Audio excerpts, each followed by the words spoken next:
Hello, everyone. Thanks for joining us for our next live session. I'll be your producer for our session, but before we start, I do have some quick housekeeping. Please take a moment to read our code of conduct. We seek to provide a respectful environment for both our audience and presenters. While we absolutely encourage engagement in the chat, we ask that you please be mindful of your commentary, remain professional and on topic. Keep an eye on that chat. We'll be dropping helpful links and checking for questions for our presenters to answer. Our session is being recorded. It will be available to view on demand right here on the Microsoft Reactor channel. With that, I'll turn it over to our speaker for today. Thanks for joining us.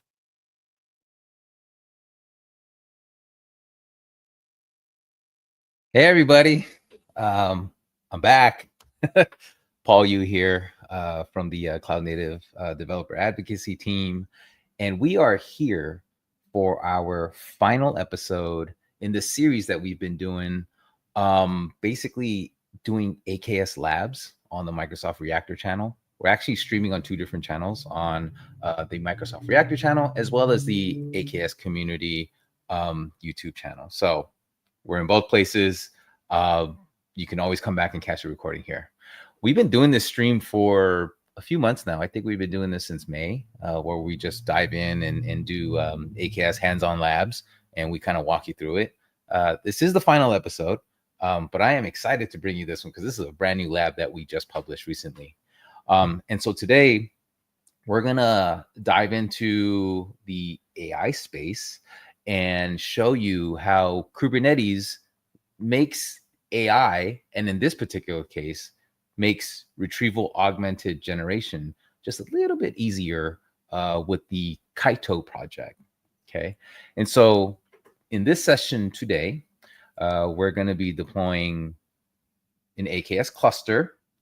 We're going to install KAITO, and we're going to start playing around with the RAGengine component so that we can, it'll basically give us like a launching point to build out these RAG enabled applications, and it's going to be super easy. So happy to be here today. I'm happy you folks have joined for the last session. Feel free to comment in the chat box there. Let us know where you're from. Let us know how you've been enjoying the series so far. And let us know if you've actually heard of the KAITO project. Okay. If not, no worries. We're actually going to dive into it right now. And so I don't like slides particularly. I just have it up just so that we have some sort of like reference point. But this is all we're going to do here. We're just going to dive into the workshop. These are the two URLs that you're going to, well, you only need one URL, but I have a backup URL just in case. So go ahead and navigate to this URL. This is the short URL. So if you go to aka.ms/AKS/labs, you'll be taken to the AKS Labs workshop site. I do know sometimes, depending on where you are in the world, that short link doesn't always work. So here's the full URL if you need it. Okay. So this is a workshop repo that's actually hosted on GitHub pages. And so you can access it at azure-samples.github.io/AKS Labs. And so that's where it will take you. Okay. So we have a lot of folks in the chat here. Welcome. I see things are scrolling by a little too fast for me, but greetings from Denver. Hey, Denver. All right. I've been to Denver one time. Greetings hello from San Diego. I love San Diego. I'm not too far from San Diego. I'm actually in the Los Angeles area. So it's a little bright and early in the morning for me, but hopefully you guys all brought your favorite beverage, and I have my coffee here. So we'll get started right now. All right. Ooh, Bangalore, India. Nice. You know, there was a KubeCon in India a couple weeks ago. Let's see. Okay, we are gonna just jump right in. So if you've navigated to those either of the URLs, you should have been taken to this labs website here. This is where we host a bunch of different labs as it pertains to Azure Kubernetes Service. And if you're looking to just get started, we did a couple of these sessions back in May.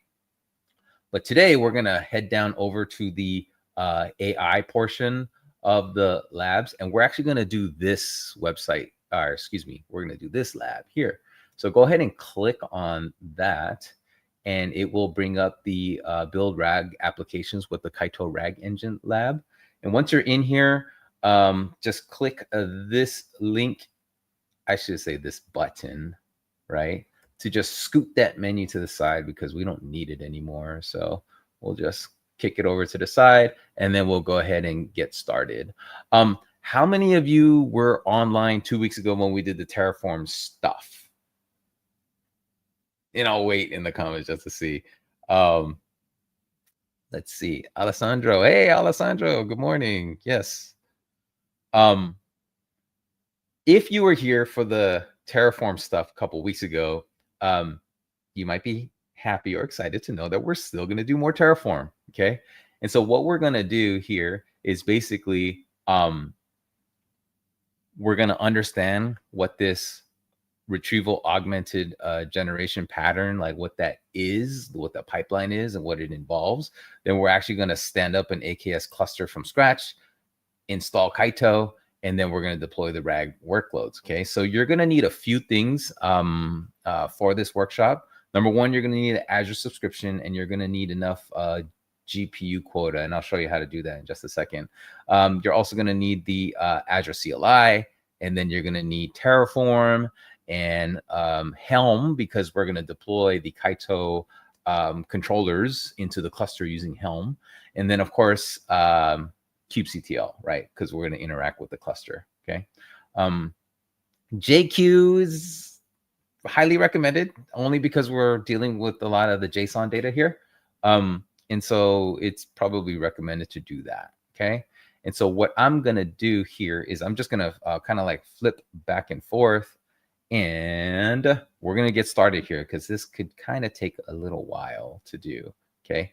So the first thing we're going to do is we are going to set up the AKS cluster with KAITO, and we're actually going to clone the KAITO project, okay? Inside of the KAITO project is a Terraform folder where we store like a sample Terraform script that you can deploy to easily launch a brand new cluster with Terraform installed. Now, oops, that's not what I want to do. That's not what I want to do. I want to cd into my temp folder. I'm going to paste that stuff in there. It's going to say KAITO already exists because I've already cloned it, but I am in the Terraform directory. And inside my Terraform directory, you can see I have a couple of Terraform files, and I'll show that to you in just a second. But let's go ahead and kick this stuff off. So first thing you're going to need to do is, we did this last time around, and let me know if you guys can see this. I can bump this up just a little bit more. First thing you need to do is you need to export your Azure subscription ID into a variable called arm_subscription ID. So go ahead and do that.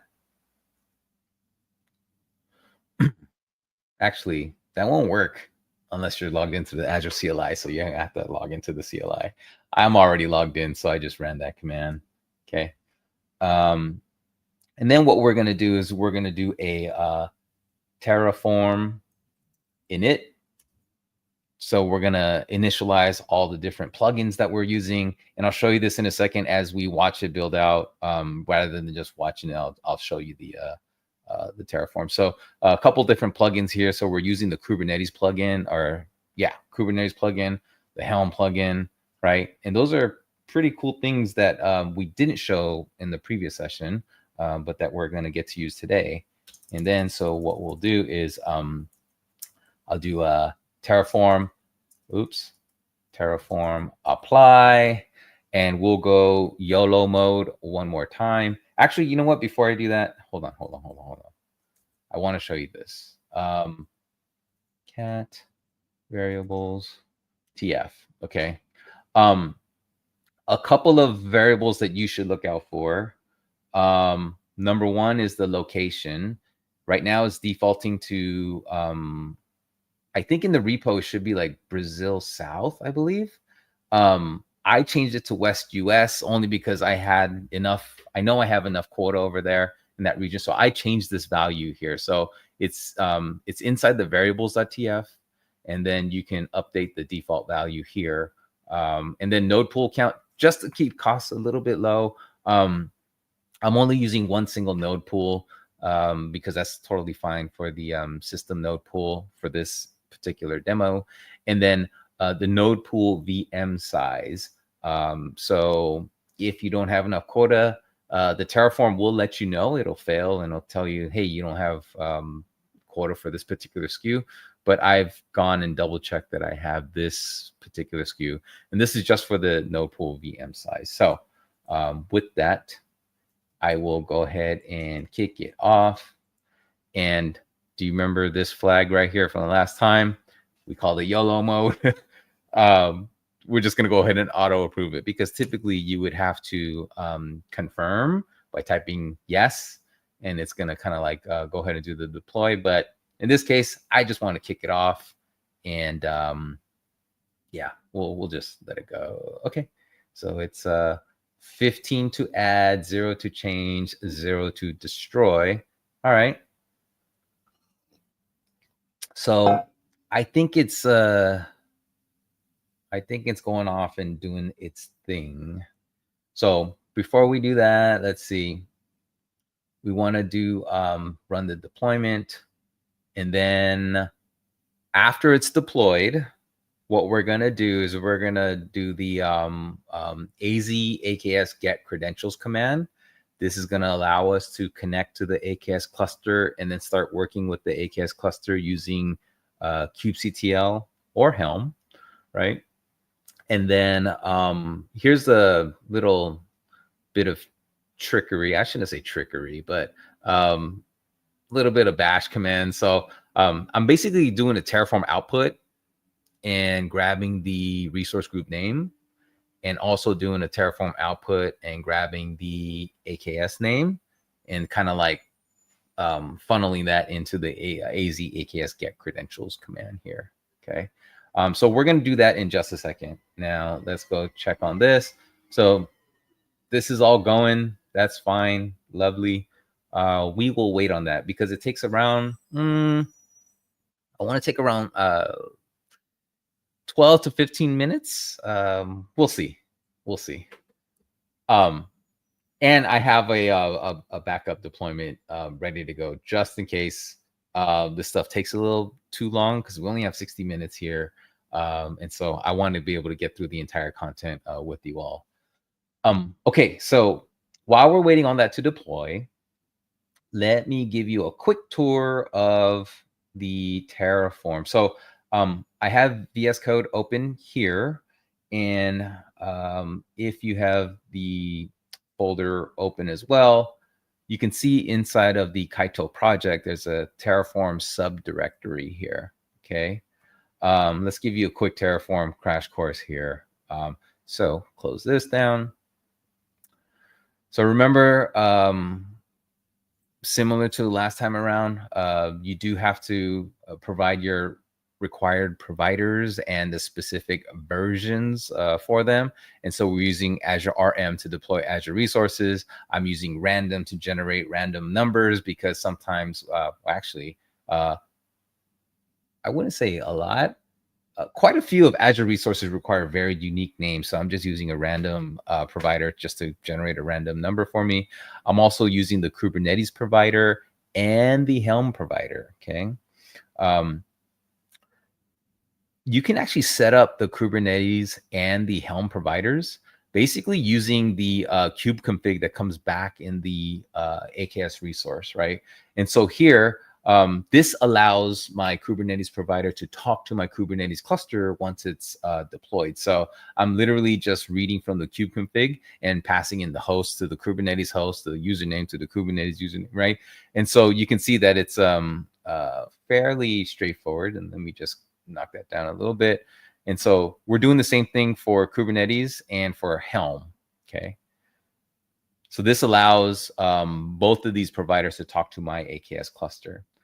Generate a random integer, create a resource group, and there's nothing else in the file. Why? Because I have this stuff kind of split out into multiple files just for organization. Otherwise, this would be a really long Terraform script.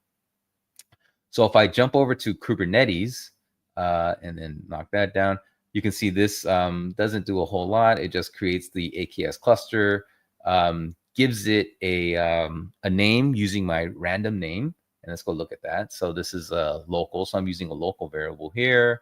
So all I'm doing is I'm calling my random name KAITO demo, and then I'm just appending the random integer to that, right? So couple of key tidbits here. When you want KAITO enabled on your AKS cluster, you need to enable the OIDC issuer.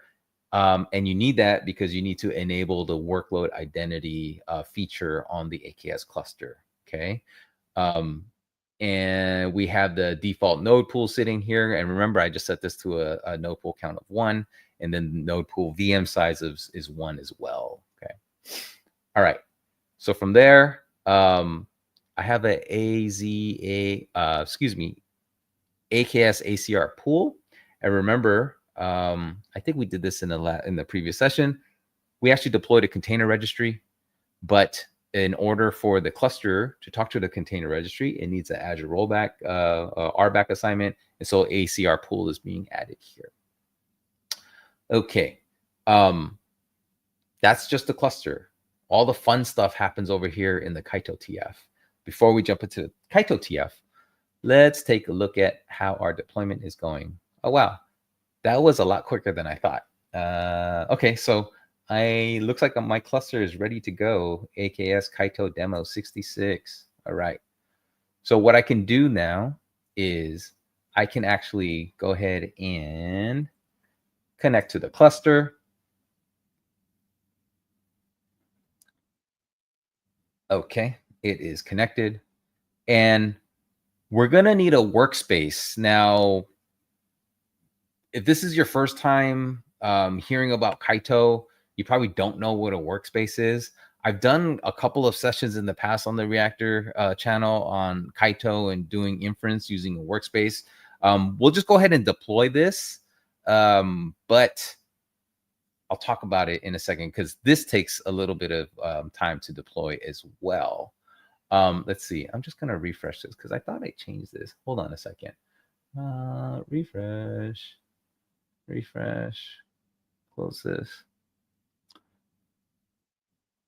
Deploy sample workload. No.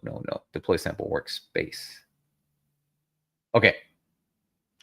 This is what I wanted.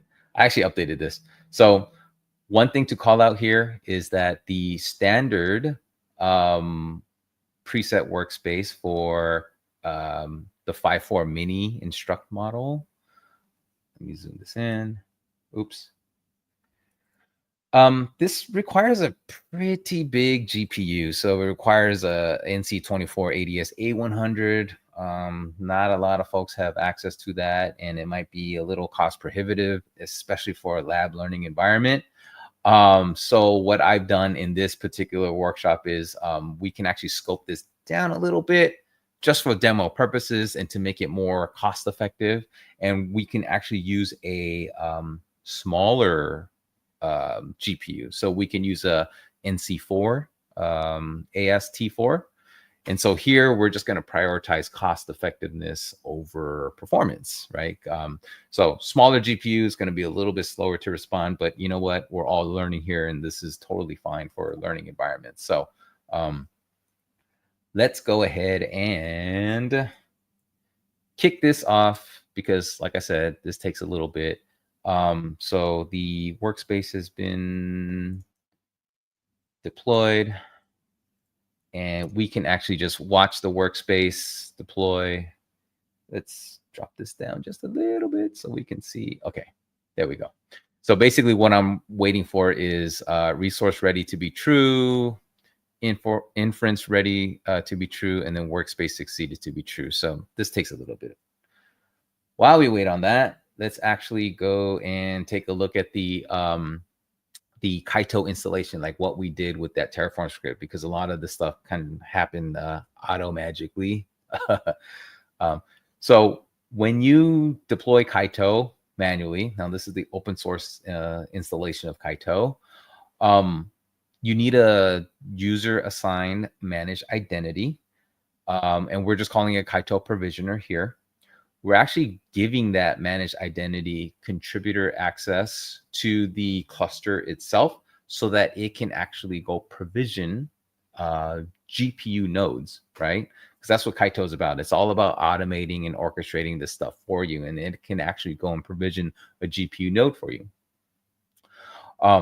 We also need a federated identity credential. This all goes into the whole workload identity bit. And I believe Joey did a session on workload identity in one of the sessions, I think in April or no. It was probably like early June timeframe, but he did one on workload identity. And so we're using that here. Okay. Here's the cool bits here. So Kaito requires two different controller installation. Well, I should say it doesn't really require GPU provisioner, but GPU provisioner is, I guess, the easy path here. Okay. GPU provisioner. So the Kaito engineering team, they actually host a GPU provisioner chart over here at this Azure GPU provisioner repo. And so basically what I'm doing is I'm passing in a variable for the latest version of this. And we're basically passing that into this Helm release provider. And within this Helm release provider, we can actually deploy the Helm chart, but we need a whole bunch of information to deploy that. We need things like the tenant ID, the subscription ID, the resource group name, where we want these GPUs to be deployed into, the AKS name, right? The actual client identity of our managed identity that we created up here, right?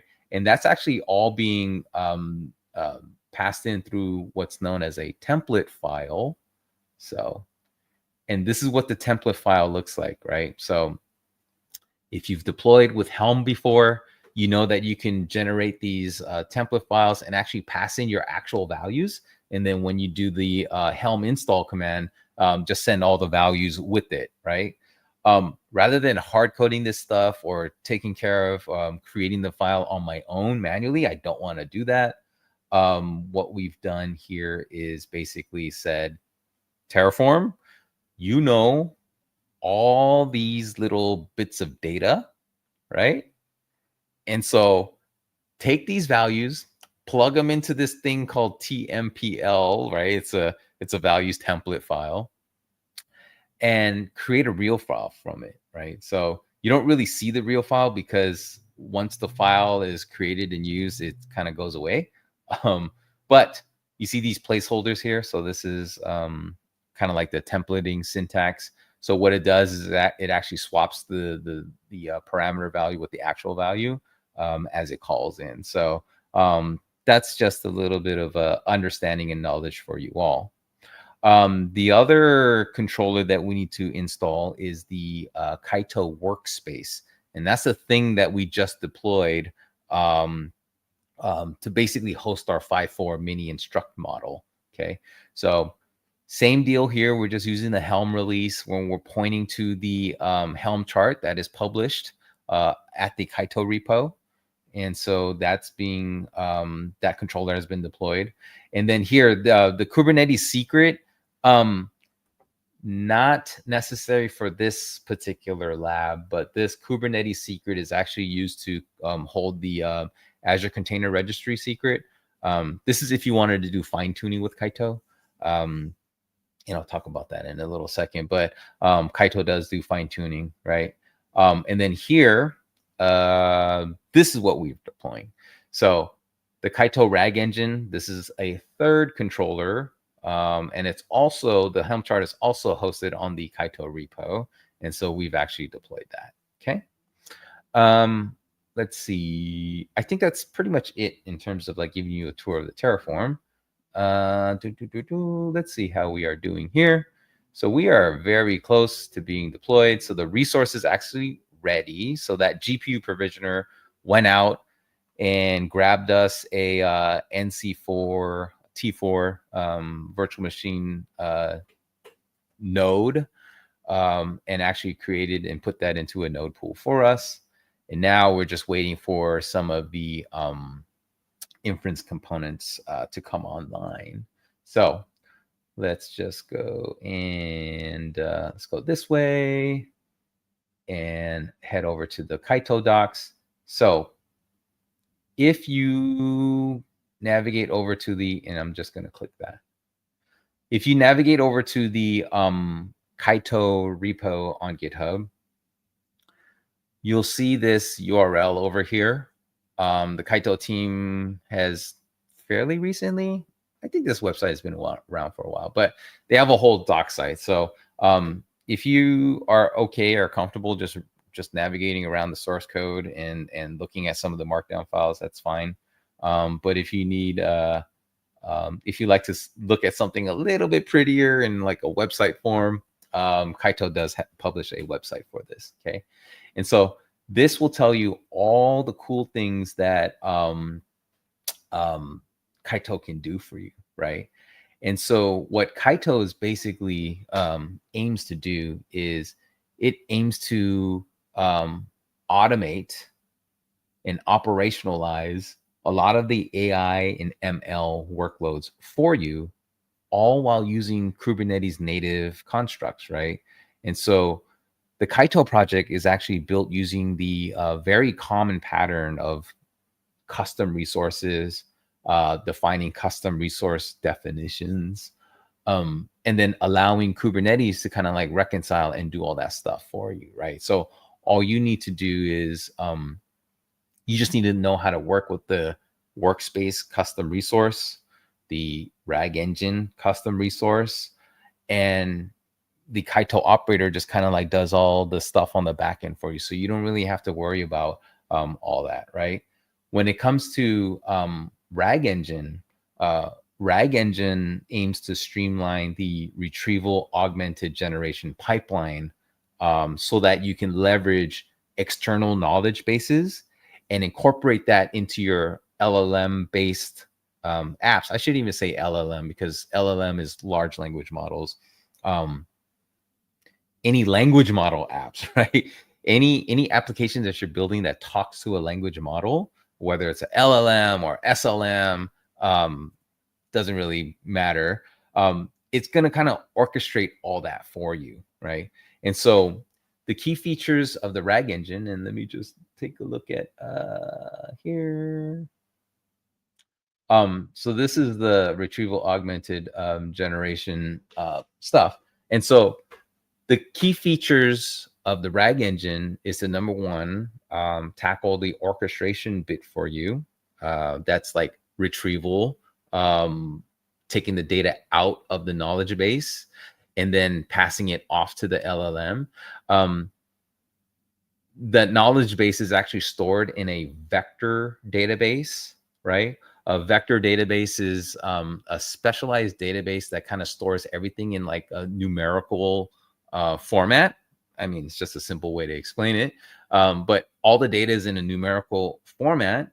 And once data is in that sort of format, you can start to build, or actually these vector databases can group things into clusters so that things are very, things that are very similar together will be held closer together and have a closer numerical value. And that's what a vector database essentially does. But in order to get that data into a vector database, you need to embed your text, right? And so you can use an embedding model. And I think it uses, so the model that's being used here is like a very small BGE small ENV 1.5 embedding model. It basically takes your text, turns them into tokens, which then can be stored in the vector database. So that's basically what that does for you. Okay. And do they note it here?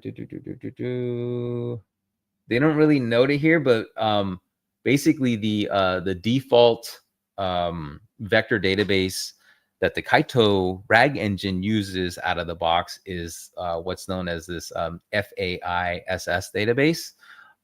So this is actually, it's an in-memory vector database built by the friends at Facebook. And it's a pretty efficient way of doing it. The vector, the embedding models, you can actually point to any embedding model. This is just one of the defaults that they go with. And you can choose to use a different embedding model if you want.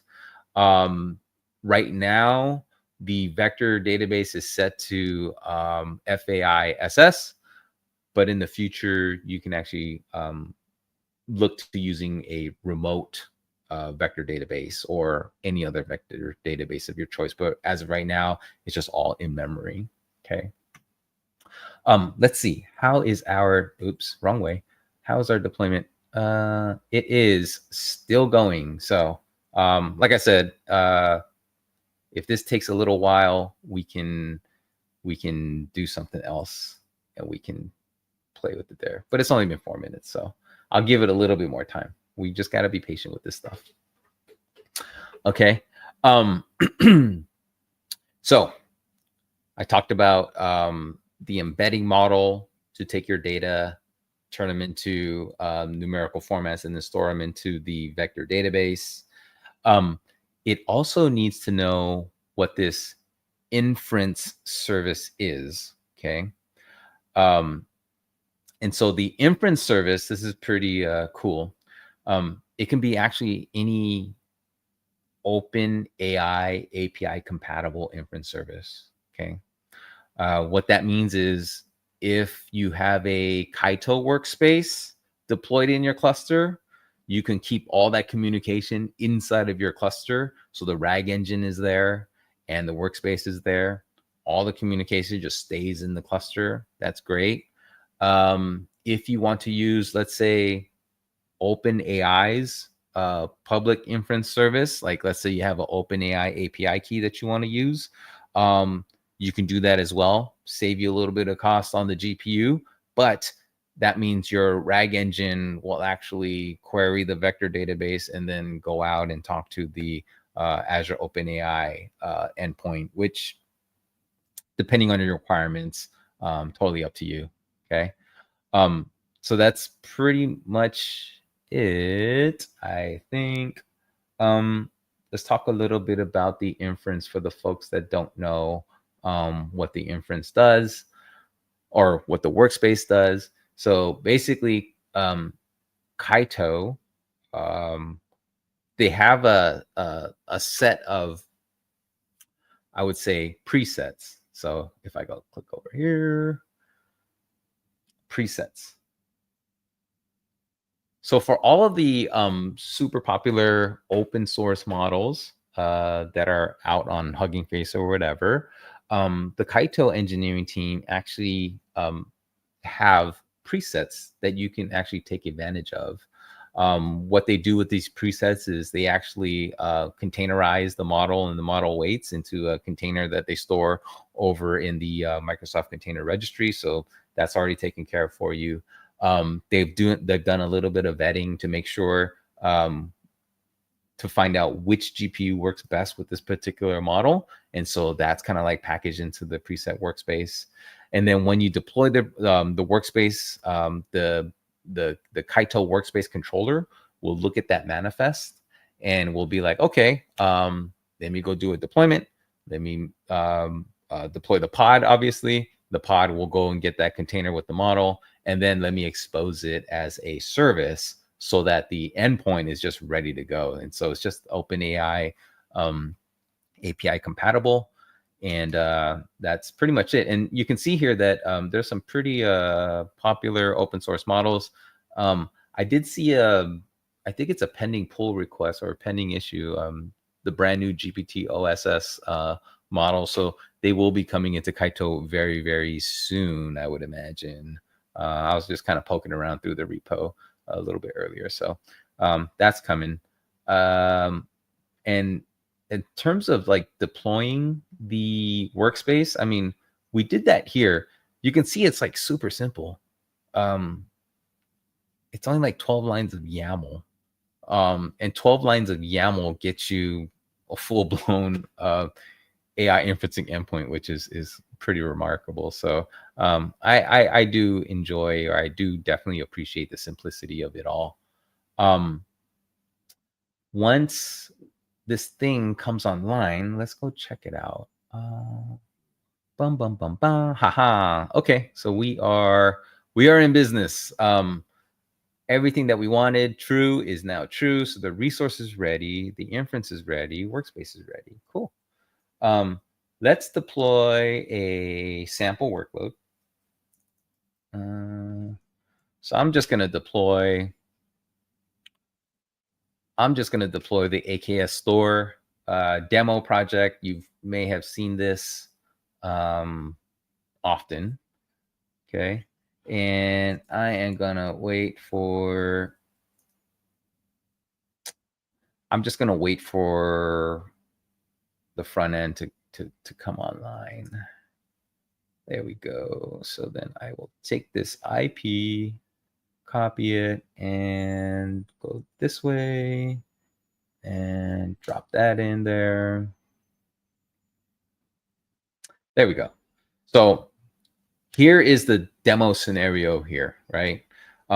Using the RAG engine, and let me do this before I start to get a little carried away here. I'm just gonna do this just for time's sake. I'm just gonna speed ahead, do this, bum, bum, bum, bum, go this way.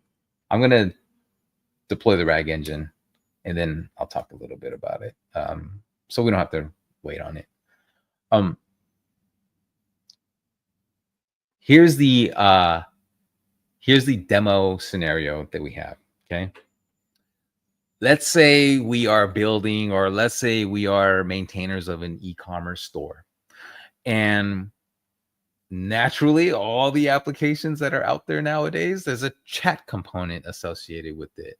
The chat component is for your end users to get a more personalized experience, be able to talk with an intelligent assistant and help you, in this case, shop.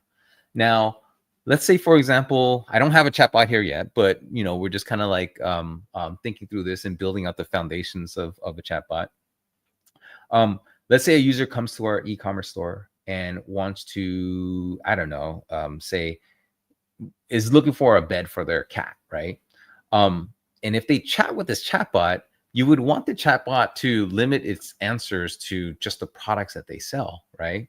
You don't want it to talk about a cat bed that's sold at, I don't know, PetSmart or, whatever big pet retailer is out there, right? You want it to kind of like give answers based on real products in your store. And so that's what we're going to do here is we're going to, before we build any chatbot, we want to make sure that our language model is grounded in our store data. And then from there, we can start to build out the UI. And so we got to get the fundamentals or the foundation right before we start building out the other components of it. And so that's what we're doing here. No, not this one, this one. Okay.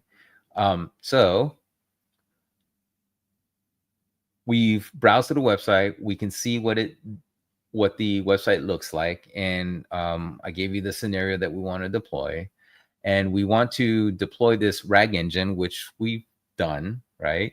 And so talked about the knowledge base, the vector database, and the embedding model. And so we've deployed this little YAML manifest. And the YAML manifest is, again, it's pretty short, right?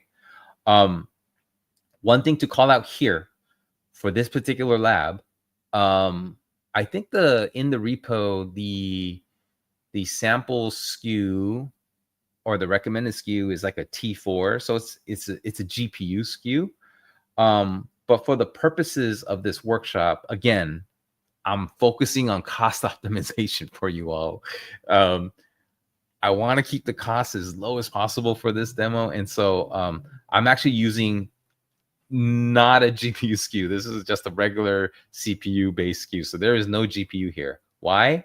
Well, because the embedding models, they're typically small.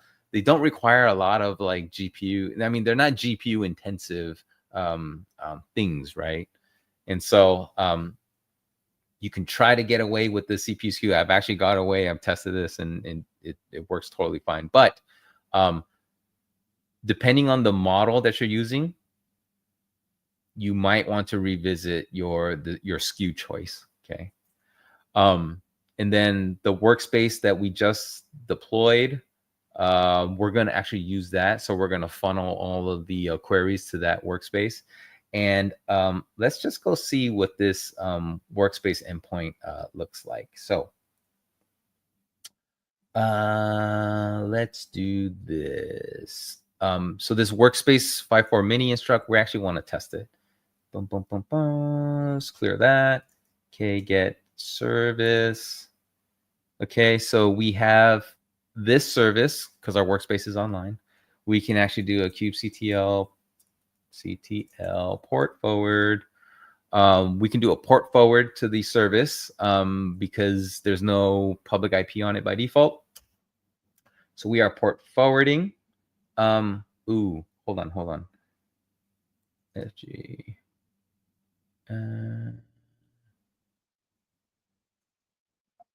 Nope. No. Let's try this again. Oh man, I need to go kill a port, or I can just map it to some other port. 8081. Let's do that. Okay. So we are forwarding on 8081. And I am, why does it look like that?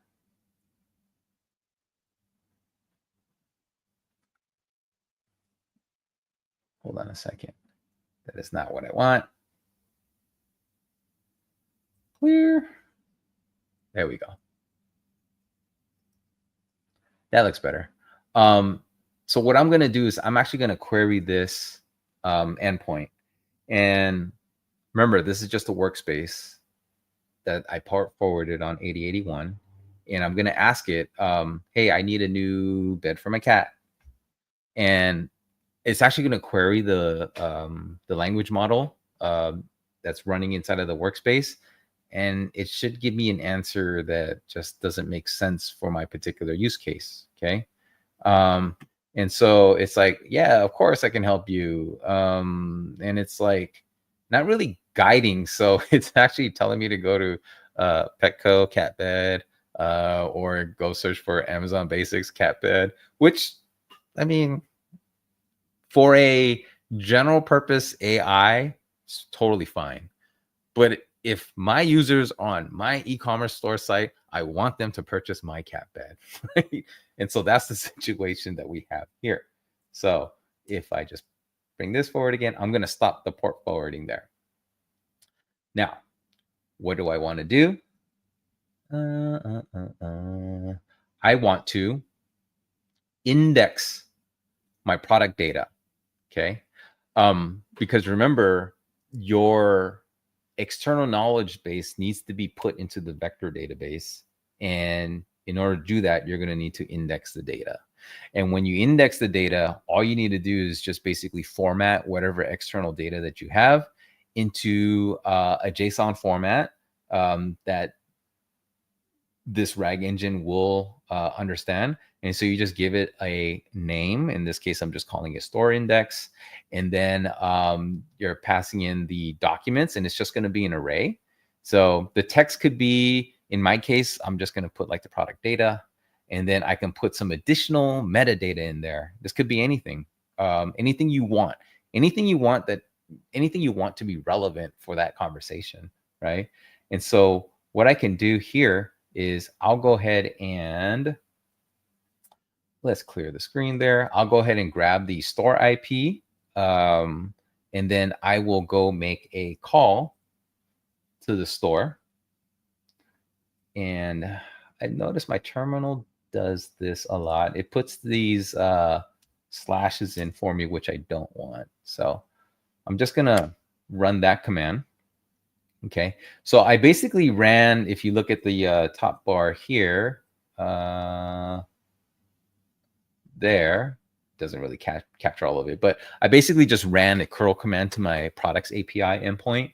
And you can see that I'm getting all my product data that I need. I'm actually going to use this endpoint to build my my JSON data for indexing. Okay, so let's just go ahead and clear that. And I'm going to transform my product data. Now, you could have your own kind of data pipelines that transforms this stuff for you. I have a small set of data. It's only 10 products in this sample store. And so I can literally just use Bash to do this. So I don't need to go fancy at all. This is just to kind of show you what the process is in terms of indexing, not necessarily building the data source. Okay.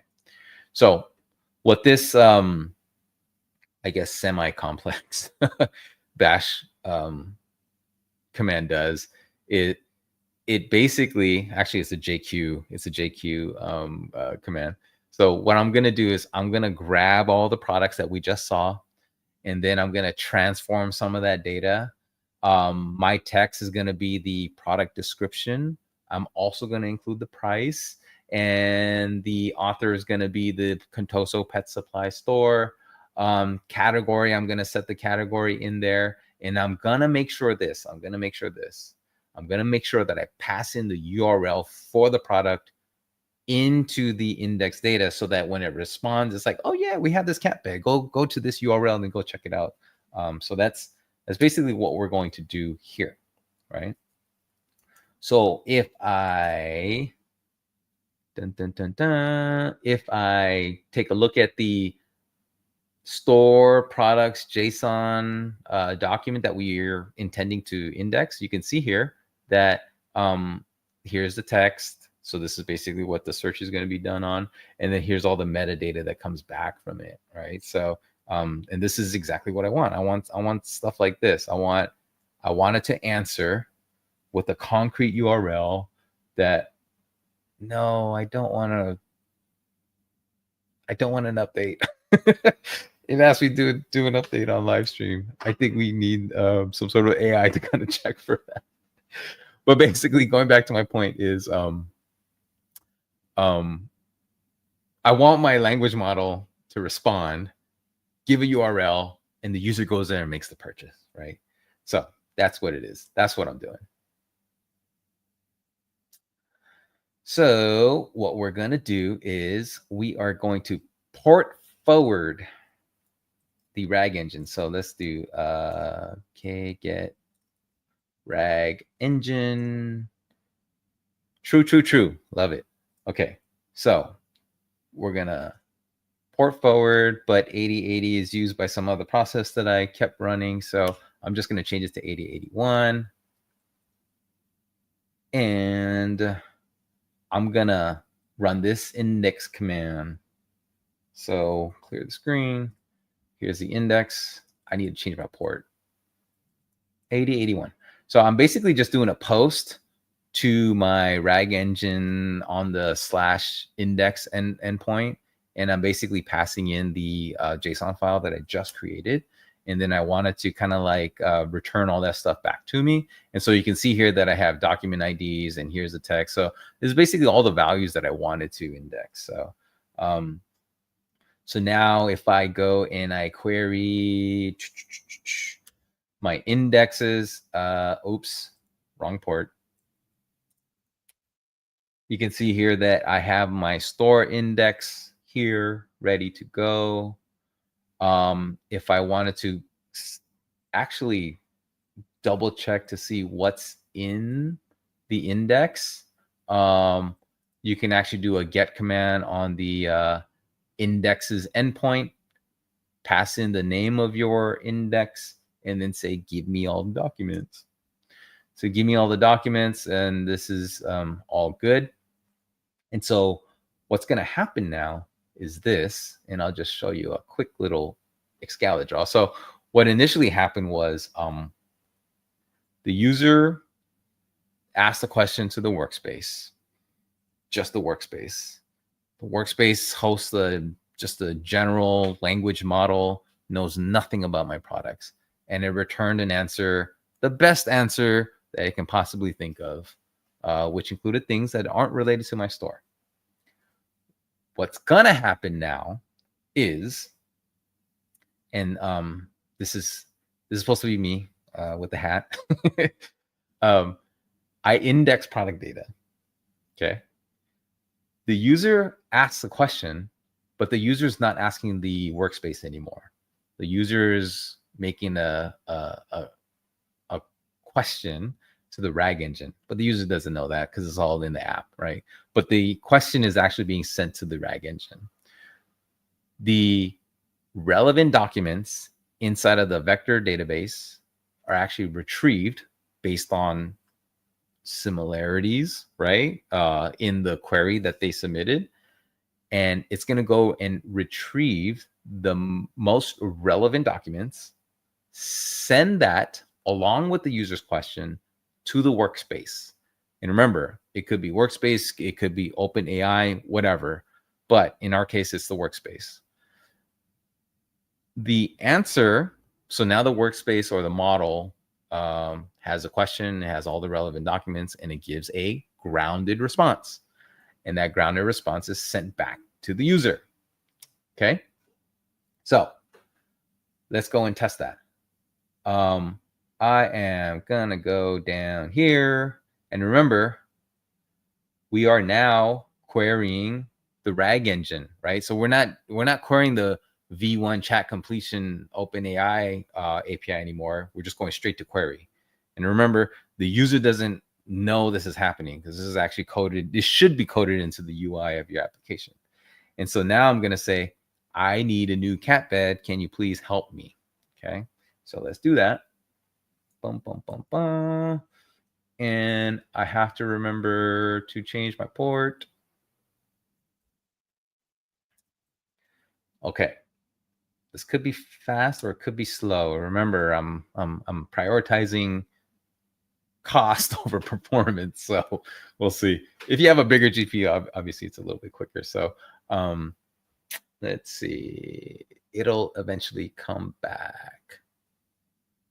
While we're waiting on that, let's see. Just looking through the chat here. If you have any questions on this stuff, just feel free to put them in the chat here. Great diagram. Awesome, Aaron. Hey, Aaron. That diagram kind of helped me visualize what's really happening with the RAG engine and just RAG pipelines in general. So we'll wait on that, and it should come back with a decent answer. This is where we wait. But you know what? We're doing pretty good on time. Aha, here we go. So it comes back, and there's a lot of stuff in here. Let's just scroll up and see. I'm already seeing some good stuff. So here's the response. I recommend the Seashell Snuggle Bed from Contoso Pet Supply. Love it. It's a plush bed shaped like a seashell, providing comfort and relaxation for cats and small dogs. It's priced at $19.99 and can be found at this URL. So let's see. I just want to make sure this is true. You're not making stuff up, right? Boom. Hey, look at that. That's perfect. That's exactly what I want. Okay. So it gave me a really long-winded answer. I mean, you can obviously tune this a little bit more just with the prompt parameters, right? So here, max tokens 2048. I mean, you can kind of shrink this down just a little bit in the LLM params and give you a little more short and concise answer. This is what I want. I like this answer. It's just a little too long for me. So we blow past all that text. And then you can see source nodes, right? So these are the documents, the relevant documents that were sent up to the language model for additional context, right? And so these are weighted answers, and it looks like score. I wonder why I think I need to look into this. Like, why you would think that the seashell snuggle bed is the most relevant and would have a higher score. But then I'm seeing here that these have higher scores, but these are less relevant. So interesting to know. Oh wait, I think the score goes higher. So yeah, I guess the lower the score, the better. If you guys know, let me know. But that's what it looks like. But in any case, this was the most relevant document for the query, and it returned the right stuff. So that's good. Going back to the lab, I think we're pretty much near the end of the lab. And so that's basically it. You can see like building and deploying these RAG pipelines into your Kubernetes cluster was literally as easy as deploying. Where is that YAML? Where is that YAML? It's as easy as deploying this little YAML manifest. And we're talking like, what is it, like 13, 14, 15 lines of YAML. So it's super easy, especially for folks or organizations that are just getting started with building AI enabled applications, and you want this data to be grounded in real data, your organizational data.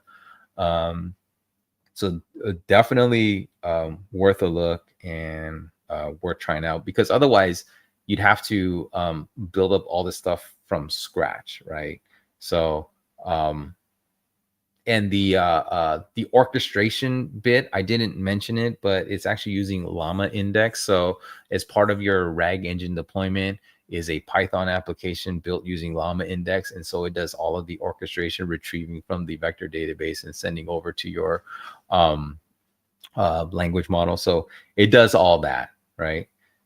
So yeah, I think at the end of it all, hopefully your end-to-end experience is a good with this particular lab.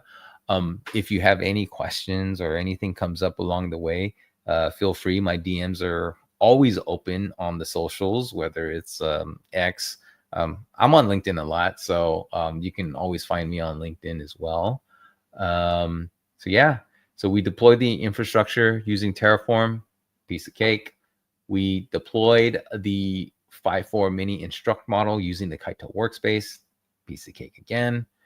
We actually index real data from our sample or demo e-commerce store and put them into the vector database using the index endpoint of the query of the RAG engine. Easy again. Now, in real life, in your scenario, it may not be that easy. You probably have to look into like how you want to model or mold your data. Mine was a very simple use case, but you may want to look into like how you want to mold that data. And then querying is just querying the RAG engine endpoint, and then letting the RAG engine do all the hard work of fetching the most relevant documents, right? So what's next? I would say this. If you want to dig into KAITO a little bit more, feel free to head over to this lab here. We don't have a session for it, but head over to this lab here. And this is all about working with the KAITO workspace, but this is a little bit different. Okay. KAITO, you can actually install using the open source tooling, which is what we did with the Terraform. But did you know that KAITO has a managed experience on AKS, and AKS can actually manage the deployment and all the good stuff around KAITO. So it's literally as easy as toggling. If you're using Azure CLI to deploy your cluster, you can, I think it's a flag. I think it's like enable AI toolchain operator or something like that. I can't remember the name. But you just toggle it on and AKS will take care of all the installation for you. So you don't have to worry about doing the Helm installs and all that stuff. And then the cool part about this particular deployment is that it's using VS Code to install the add-on, and then it uses Headlamp, which is an open source project that allows you to basically work with Kaito if you like a GUI experience. I personally like being in the terminal, but if you prefer more of a GUI based experience, this is a pretty cool way to get started. Okay. With that, let me see. I'm just going to see if there are any last questions. So let's see. Since the LLM from Raghav, since the LLM is loaded into the workspace, there is no token charges. 100% correct. And this is why a lot of folks like to host their own language models inside of Kubernetes. Actually, just host their own language models. There could be a variety of different reasons. Number one is a token charge if you're using like a SaaS solution or managed solution. Number two reason of why a lot of folks kind of like start shifting towards hosting, and especially Kaito, it's due to data sovereignty restrictions. You may have compliances that you must adhere to. Data security, all that stuff stays in the cluster. So yeah, very huge reasons for looking into deploying language models and hosting them yourselves. Okay. Let's see.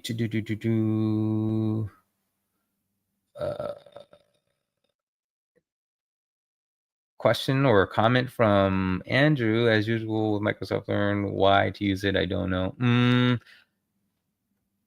I think I just answered the question.